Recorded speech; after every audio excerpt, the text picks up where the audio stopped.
also Oklahoma, out to the West Coast because of, again, the violence that was heaped upon them on May the 31st and June the 1st. All right? Okay, brother. And as always, man, keep up the great work. Appreciate it, brother. With information. Yes, sir. Got to ask you, man, since this is Black Music Month, man, what's in your library? What are you listening to? What's in that CD player? What's in that raggedy radio, man? Hey, Brother Darren, I'm going to tell you, man, honestly, brother, I started just, as I'm getting more conscious, man, I've been playing a lot of Tupac Shakur, brother. Yes, sir. Nothing wrong with that, A brother. lot of it, man. Yes, a sir. lot. I Okay. mean, it's music, man. I'm just listening to it in a different way now. All right. I appreciate you. Thank you very much for No checking problem, in, brother. All right. And with that, we'll take more of your calls. Peace. 410-761-1592. Good afternoon, caller. You're on the State of the City. Good afternoon. First, I want to say, what do I listen to? Yes, ma'am. I'm a house head, and then when everybody assumes that, they think of the techno house music, Chicago, don't tracks upon heavy tracks or whatever with the computer. Yes. But the old house head goes back to the soulful house. I mean, Lolita Holloway. Yes. Diana Ross, when she was doing, her stuff with the Motown Supremes sound. Yes, ma'am. And, of course, the Philly sound. And of course, Shaka Khan. I love Shaka Khan. Yes. And people, this is one person that is 40 years in the business, in the music business as of this year. And, of course, put in her biography a chapter on Fred Hampton. That's right. So, she's conscious. She's one of the, with the people that were trained to be a Panther up in Chicago. And earlier, what you had said about the water. Yes. It's pathetic. Yes, ma'am. How many people that are listening now, how many times have you heard Darren bring this up? That's right. About the water in the school this past time? You just write a simple note to the EPA administrator, to the president, the White House. You don't have to wait for a formalized printed up letter, postcard, or whatever sent in your piece of paper, because this affects everyone. The kids, they've endured it through the years. Yes. And it's past too much of not to do anything about it. Other communities are doing about it.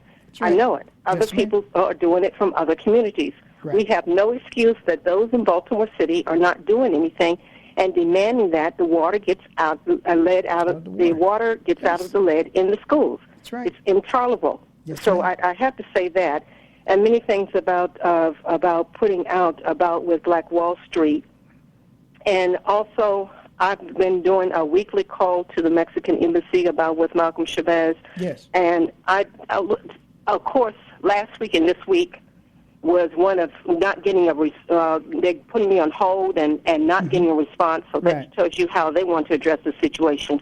So I got mad because when I saw that the people in Arizona, how they got a response about that lady in Mexico was a call of the Arizona politicians. Miss Maldonado, right? The lady Miss Maldonado, who they arrested for, they said, was selling drugs, and they called, her family contacted politicians and contacted those in Mexico, and she was released the next day. And of course, we've seen now even in Syria with I think her name was Nicole Mansfield, who they said went missing in Syria. There's been, of course, words coming from the White House and the State Department regarding her death. But yet the death of Malcolm X's grandson, not a word from the State House or not a word from the State Department and John Kerry, not a word from the President of the United States regarding the grandson of Malcolm X and his death in Mexico. But yet we see quick responses when it's a white woman. So I just got to make it plain. I want to give this phone number. People write this phone number, 212-486-4430. That's Senator Schumer. Chuck Schumer out of New York. New York Senator. Yes, ma'am. And call, and then they will take your name and that. And the reason why they do that, I know that from lobbying, they take the name and number to see how many calls that they are getting on a situation as an issue. So it is up to us to advocate for that and to demand it. Right. Washington, D.C., the number operator for the Congress is 202-225-3121. That's 202-225-3121. You ask for Senator Schumer or any New York legislator because it's past time for us to get answers on this. All right. And Wall Street, Black Wall Street. Yes. I mean, you used to see here all around what was his name, Professor Ogletree, Yes. always talking on that. Right. And I don't see that. No. You know, I don't know whether, you know, he's going on to something else or no, what. I think he's going to be coming to town soon. But since the age of Obamaism, it's not popular to talk about reparations. It's not popular to talk about, again, black plight, black fight. And, of course, crimes against black people at the turn of a century. It's popular to talk about it as it relates to gays, as it relates to other ethnic groups, but it's not popular right now in the age of Obamaism. People say, you want reparations?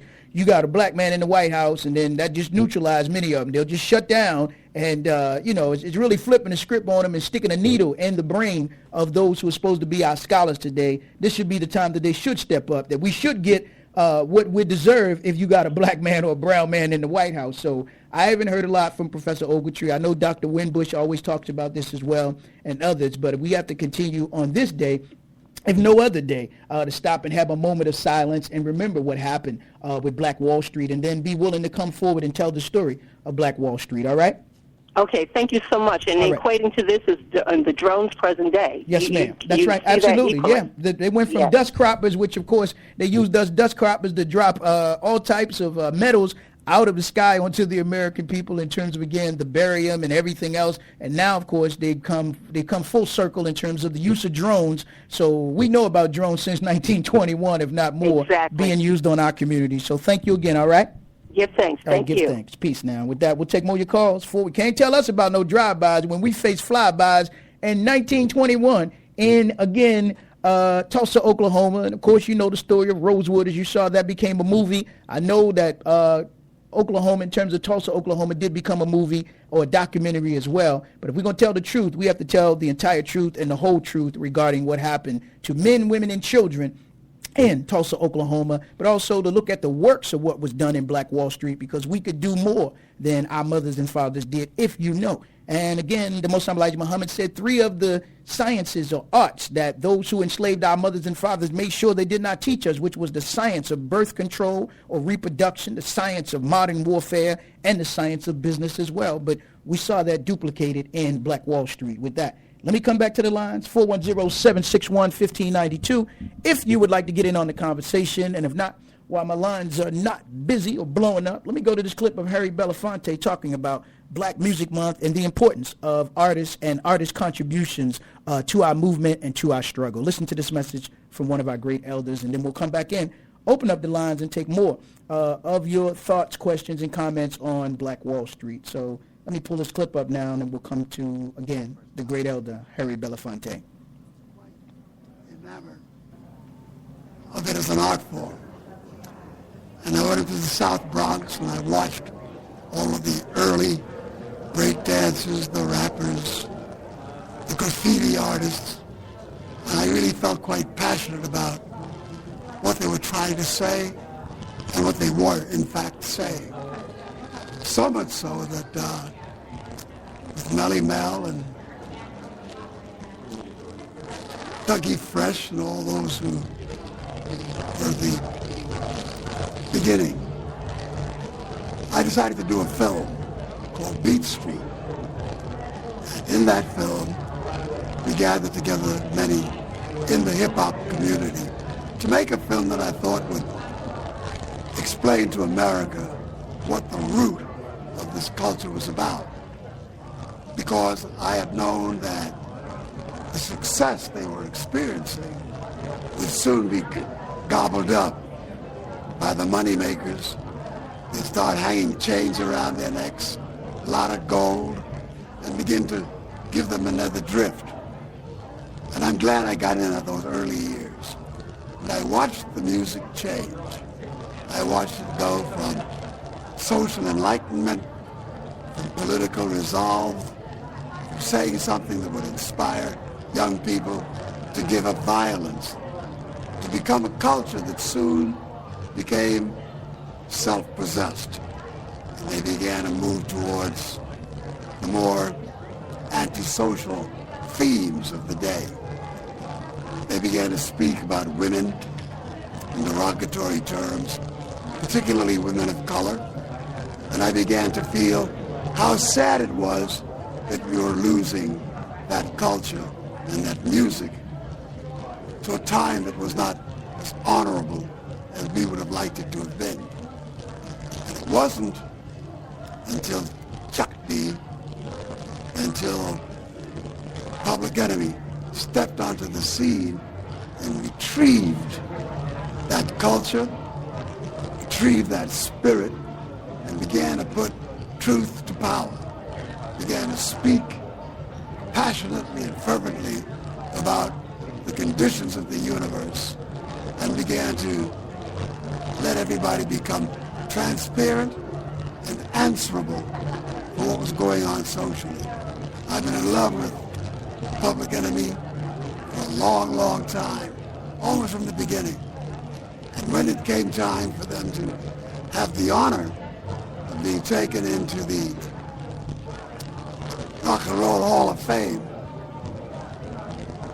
they asked that I become part of the group and the people who would induct them.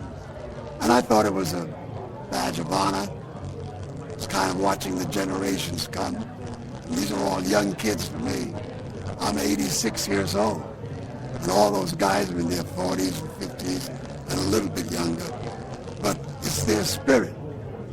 And when they said, would you come do it? I said, yes. I've always been a change agent. That's my platform. I'm not an artist who became an activist.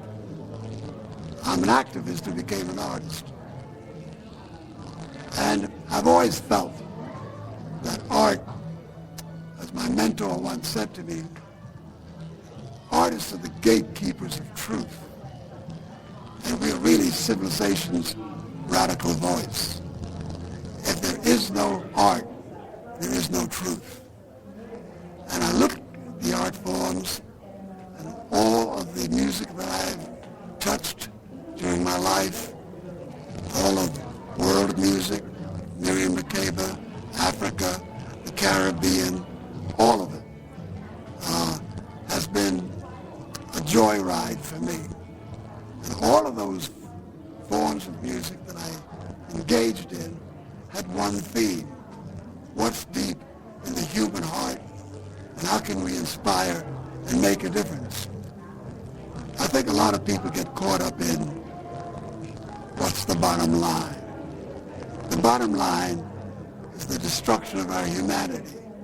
The top line is to be inspired and to say and do things that retrieve us from this selfish path that we're on. There's just too much greed in the world. And I think to a great degree, rappers can make that sound heard, can begin to say and do things that take us back to that. I'm not suggesting that there aren't other forms and other artists.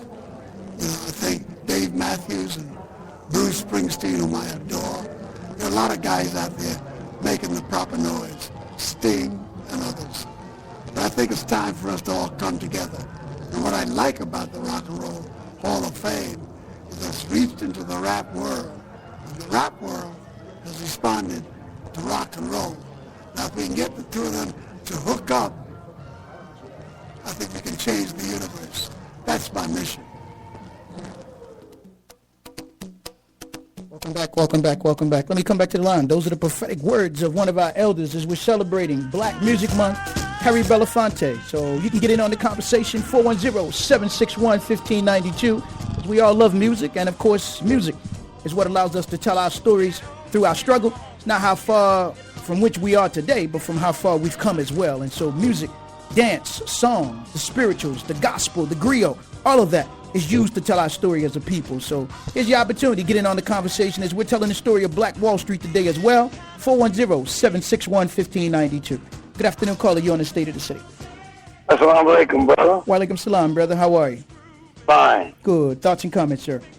Well, you know, on that Black Wall Street, they took that land from black folks, and that's what Oral Roberts built his Oral Roberts University in Tulsa, Oklahoma. Yes, sir.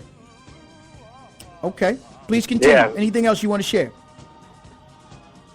That was it, brother. Okay. All right. Thank you very much, brother. Got to ask, man, since this is Black Music Month, what you listening to in that CD, man, or that raggedy radio, or what you listening to right now, brother? Any good music you want to share with the family, man? Could be jazz, could be gospel, could be classic, whatever it is you listening to, man. R&B. Please share that with us, brother.